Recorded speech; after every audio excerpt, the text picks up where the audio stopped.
All right, it's time for the legal lowdown. Queensland has one of the fastest growing retirement populations in Australia, and Brisbane has seen a major rise in retirement village developments and aged care communities designed to help older Aussies age in place. But with more options now available, many people are confused about what the difference is between a traditional retirement village, residential aged care, and these newer hybrid retirement communities that are being marketed across the country. To explain how they work and what people should look out for, we're joined by Attwood Marshall Lawyers Senior Paralegal and Accredited Aged Care Professional, Bindy Marshall. Good afternoon to you, Bindy. Hello, Miss Carla. It's so lovely to see you. I've got so many questions because I see this a lot. There's a lot of these they appear like high-rise apartment blocks, but they're these hybrid communities. They're so popular, particularly here in Queensland. 100% they are, because as older Australians, we know that there's a shortage of beds in aged care. Yep. But a lot of people are not quite ready for aged care. They want to be able to age in place. And so therefore these hybrid communities are becoming more and more popular because they foster independence with our older people, and they've got that safety net of care and support on site as well. So for me, I'm actually quite pro this. I think it's taking a huge burden away from our aged care system at the moment. Yeah. And I believe that this is one of the ways of the future. But also because you can transition from, aging in place into higher care all within that community, right? So you don't actually have to leave. Well, how does it work in a practical sense? So in a practical sense, you have your own apartment, and the nursing staff, if you've got a home care package, it helps to offset the charges. Okay. So the home care package would be implemented by the nursing staff, and it might be that Mr. Jones needs a little bit of help in the mornings with showering and maybe a little bit of wound care. So the nurse catches the lift up to him, and it's billed in 6-minute increments, which is fantastic. It makes that home care package go a long, long way. Right. As opposed to staying in their own home, the home care provider has to drive to them. They're charged You for billed that. for that, yeah. And so as opposed to using, maybe 20 minutes out of the home care package, they're using 2 hours out of the home care package. So these hybrid communities are making that package go a lot further and helping people to stay in their own unit for a lot longer. That's how it works. Okay, and we say they're hybrid community as well. Is that the importance there, that it feels like a community? It feels like you're still independent living with that safety net, I guess, of having people around you if you need it.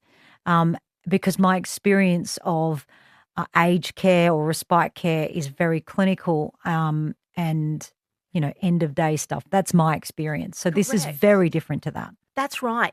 This is real person-centered care, because when we're looking at an individual, you and I are not the same. No. And we both have different care needs. So if we're in a community and I need a little bit more care, well, therefore, there's actually one of the facilities on the Gold Coast who has a whole infirmary on the second floor.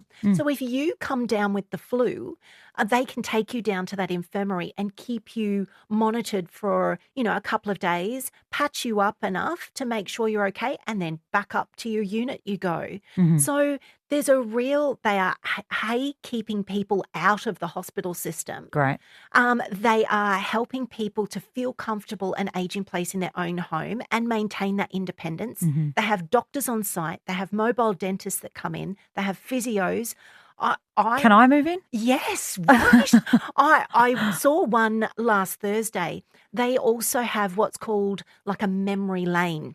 Right. Which is where people with dementia, you may have a married couple and one stays up in their own unit, but because of the care needs of the older person suffering with a cognitive impairment, they move them down to the second floor. And they're looked after down there, again, still being mostly funded with the home care package, which actually works out to be a lot cheaper in the long run when you're comparing the costs of full-time residential aged care as opposed to being in a hybrid community.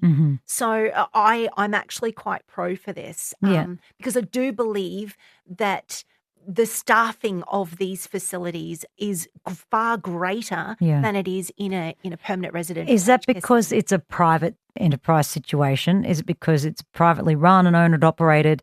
Because when this all sounds great, and I'm at the stage of my life, and my mum is at the stage of her life where she's had a health scare recently, and we haven't looked long term what the future is for her. So you're saying all of this stuff, and this is great, but there's going to be a cost involved. And like, this is absolutely her, because she's so independent, she's still great, she's still living with me, and that's totally fine. But there will come a time where, you know, that extra hand, you know, and I need to start exploring what our options are. Also, we're not made of money, and this to me sounds like there might be dollar signs attached. Look, I don't think it's any different to you purchasing into a retirement community. So a standard retirement community is exactly the same.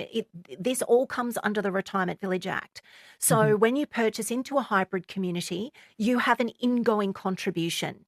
Okay. Then you have an ongoing contribution, which is your general service and maintenance charges, Sure. and then an outgoing contribution, which is what we refer to as a deferred management fee.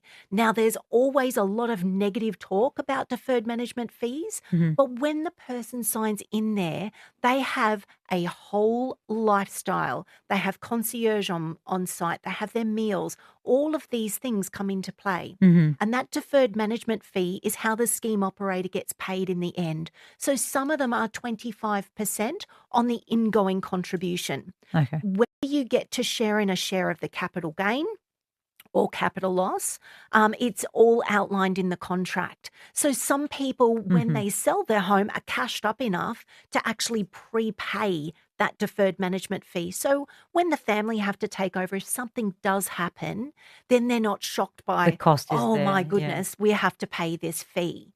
So there are so many benefits to them. It all sounds like a great option, but, you know, we're coming from for me personally, our personal situation is that, you know, she doesn't have any assets. She just has the pension, and that's why, you know, we are in a living situation that we're in. But also it's lovely to have my mum around, but I can see that it will be, you know, something that I can't be there 24/7 around the clock. So we're looking at all different options on the cards here.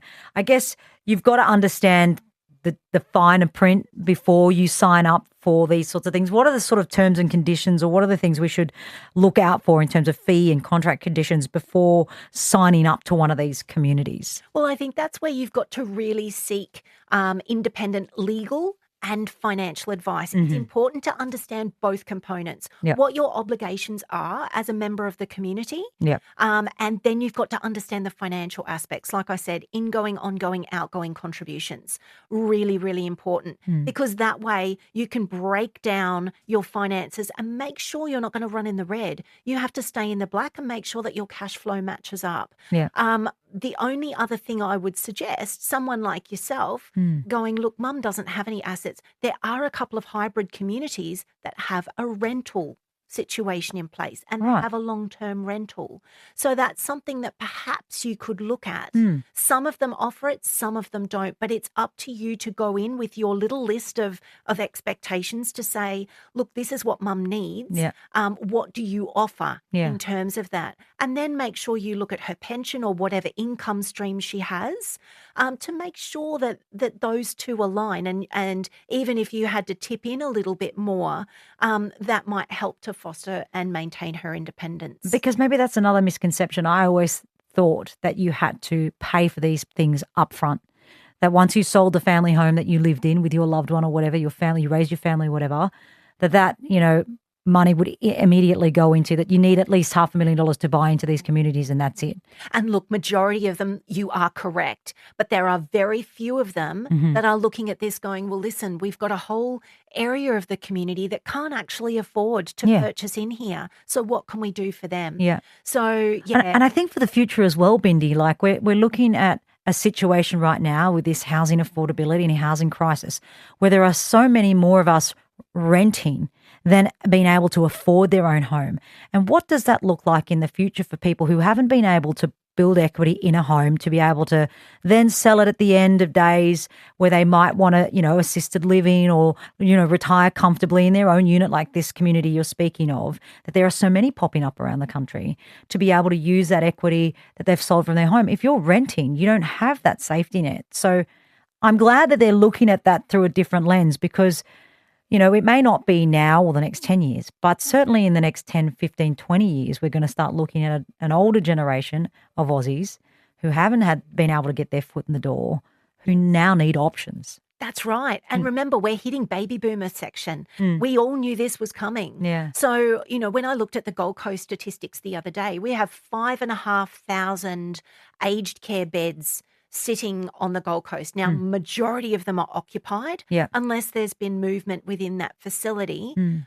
But we've got so many people waiting in hospital, in interim care facilities, all waiting and vying for a spot in care. So these hybrid communities are taking that huge burden off some of those aged care beds. And look, I believe that watching this community grow, and as they sharpen their pencils and really look at what the community offers people in terms of them aging in place, the bus trips and all the other things that they have at their disposal, the movie theatres. That's the community building stuff. It is. Yeah. It is. But it's also making sure that that person who would normally be sitting in their rental property, not being able to afford to go to an activity, could potentially go and live their best life, still pay rent and these general service and maintenance charges up front to make sure that they can enjoy the same community as someone else who is financially able to do that. Yeah,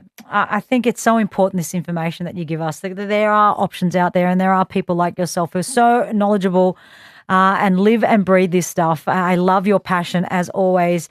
Bindy Marshall, of course, if you've got a question that you'd like to send through to us, afternoons@4bc.com.au. Bindy is always happy to help out.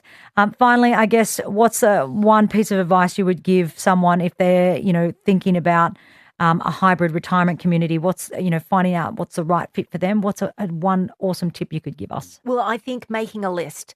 You need to do it. You need to make a list of everything that's important to you, what helps to foster your independence at home, and make sure that that hybrid community matches up and aligns with what your criteria is. The other thing is don't be afraid to ask questions. If you don't ask, you won't know. Don't rely on the internet, because there's always those little hidden clauses that you need to know about. And the last bit would be get advice.